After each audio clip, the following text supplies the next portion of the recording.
Hello दोस्तों, आज एक नया वीडियो लेके आया हूँ और वॉइस देके बहुत दिन बाद और पेबल का एक अनबॉक्सिंग वीडियो लेके आया हूँ जो आप लोगों का दिल खुश हो जाएगा और आप लोग ना चाह के भी लाइक कर सकते हो, क्योंकि अभी फिलहाल लाइक करने का ही वीडियो आ गया है। तो आप लोग लाइक शेयर जरूर कर देना और चैनल पर नए हो तो सब्सक्राइब भी जरूर कर देना। पेबल का एक नया वॉच आया है जिसका प्राइस करीबन 4,500 से नीचे है। तो उसमें क्या है ना, इसमें आपका बैटरी बैकअप और इसका लुकिंग और जो चार्जिंग फैसिलिटी है वो एप्पल के जैसे है। इसीलिए पूरा अनबॉक्सिंग वीडियो आप लोग देखो।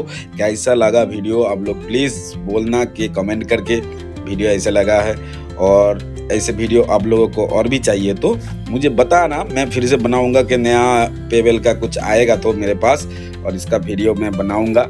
और इसका पूरा अनबॉक्सिंग देख लो कैसा लुकिंग है और कैसा वीडियो में दिखता है। तो म्यूजिक के साथ आप लोग देखते जाओ और खुशी लेके जाओ।